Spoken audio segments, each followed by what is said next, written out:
Sumainyo ang Panginoon. At sumayo rin. Ang mabuting balita ng Panginoon ayon kay San Juan. Papuri sa iyo, Panginoon. Noong panahong iyon, sinabi ni Jesus sa kanyang mga alagad, "Sinasabi ko sa inyo, tatangis kayo at magdadalamhati, ngunit magagalak ang sanlibutan. Matitigib kayo ng kalungkutan, subalit ito'y magiging kagalakan. Kapag nagdaramdam na ang isang babaeng manganganak, siya'y nahapis, sapagkat dumarating na ang oras ng kanyang paghihirap. Ngunit pagkapanganak, hindi na niya naaalaala ang hirap. Siya'y nagagalak dahil sa ipinanganak na sa sanlibutan ang isang sanggol. Gayon din naman kayo. Nalulumbay kayo ngayon, ngunit muli akong makikipagkita sa inyo. At mag-uumapaw sa puso ninyo ang kagalakang hindi maagaw ni naman.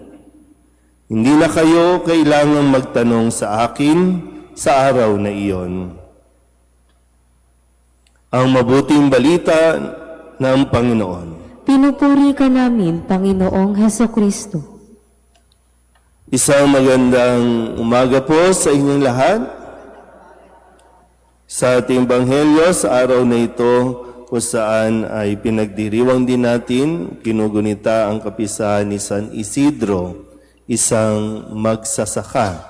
Ngayong nasa ika-6 na linggo tayo ng Pasko ng Pagkabuhay at nais ko sana ialay ang mga panalangin natin para sa mga magsasaka, para sa mga kababayan natin na nagtatrabaho o namumuhay sa sakahan, sa pananim, sa mga kung ano man na nagbubungkal ng lupa. Hindi madali ang kanilang gawain. At lalo pa sa Pilipinas, kung sino pa yung may malawak na inaani, siya ang pinakamahirap.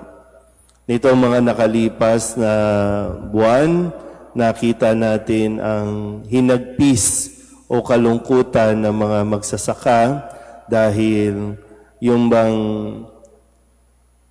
akala nila na kikita sila ng malaki ay halos luging-lugi na, hindi na nga maibenta ang kanilang mga pananim dahil nga sa mga pangyayari na wala man lang naging pagkilos ang ating pong gobyerno para sila ay matulungan na sobrang taas ng gasolina o ng krudo, hindi maibaba, hindi maibenta sa tamang halaga ang kanilang pananim, kaya labis ang kanilang kalungkutan. Yung makikita mo na lang na nanlulumo sila kasi ilang buwang pinaghirapan tapos mauuwi lang sa wala. Na halos sumuko na. Yung iba nga sumuko na, tumigil na sa pagsasaka, ibinenta na lang yung lupa.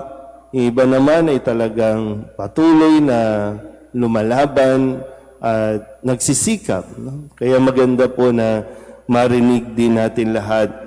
Pero lalo na ang mga magsasaka natin, mga kababayan, ang mensahe ng ating Ebanghelyo na sinasabing nagdadalamhati kayo ngayon, pero yung kalungkutan ay mapapalitan ng kagalakan. Kaya patuloy nawa na kumapit lang sa Panginoon, patuloy lang na magtiwala sa Panginoon. Sa bawat kadiliman ng pangyayari sa buhay natin, mayroon pa ring liwanag. At sapat yung kakaunting liwanag para talagang mamayani ang kaligayahan sa ating lipunan. Kaya nawa ay sabi din, nalulungkot tayo sa mga pangyayari, mga kasinungalingan at kademonyohan sa Senado nitong mga nakalipas na araw na ang dami nilang drama sa buhay. At sinong naghihirap, ang bayan. No? Lahat, no?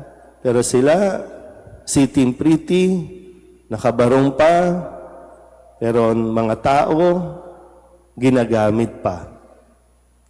Pero yun nga po, no? Yung mensahe na nalulungkot kayo ngayon, nagdadalamhati kayo ngayon. Pero yun nga, kung mananatili lang tayo na matatag, kung mananatili lang tayo sa mga aral ni Kristo, magbabago din yan. Magiging kagalakan din, magiging masaya din tayo. Kung mananatili tayo sa aral at turo ng ating Panginoon. Pero kung hindi, ay pagdating ng 2028, sila pa rin, ay hahabaan pa natin ang ating kalungkutan, hahabaan pa natin ang ating pong mga paghihirap dahil sa kanila. Pero ipagdasal natin, no? Kasi talagang nakakadismaya,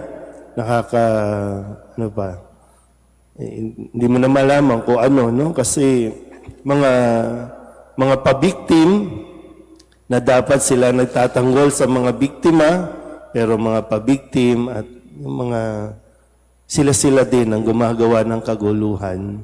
At sino nagbe-benefit sa mga ganito? Sila pa rin.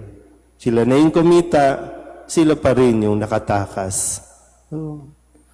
Pero mga magsasaka, nananatiling hirap, nananatiling mahirap dahil sa kawalan ng sistema, dahil sa kawalan ng pagmamahal sa bayan ng mga maraming nanunungkulan sa atin. Kaya sana po, no? Kung gusto natin, at sabi naman ni Kristo, mapapalitan naman ng kagalakan, ng kalungkutan na ating pong nararamdaman. Matatapos din yan, no? At sana nga matapos na.